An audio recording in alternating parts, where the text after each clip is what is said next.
Good morning, primary class. This is our lesson for Thursday. In our story, a runaway slave goes home. Onesimus, the runaway slave, was now a Christian, and both he and Paul knew that he should go back to his master Philemon, who had also become a Christian.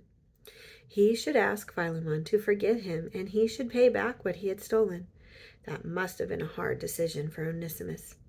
Philemon was now a Christian, but he probably had been very upset because Onesimus had run away. Now Onesimus was a Christian too, and he had chosen to do what he knew was right, even though it wasn't easy. Would Philemon forgive him? That might not be easy for Philemon to do.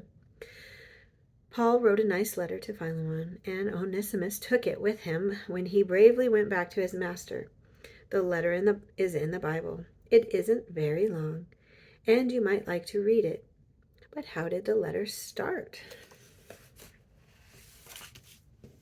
Verse 1 and 2 of Philemon. Paul, a prisoner of Jesus Christ, and Timothy, our brethren, unto Philemon, our dearly beloved and fellow laborer, and to our beloved Apphia and Archippus, our fellow soldier, and to the church in thine house. Okay. Paul could have told Philemon that because he was now a Christian, he should forgive Onesimus, and he should be kind to him. But did Paul do that? Verse 8 and 9, he says, Wherefore, though I might be much bold in Christ to enjoin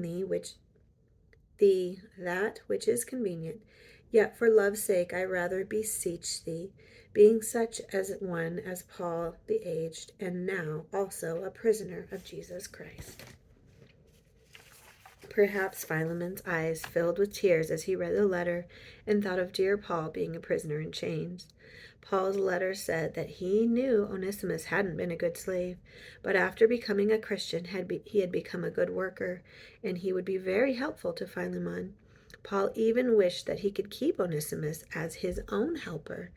Verse 10 through 14, he tells us that.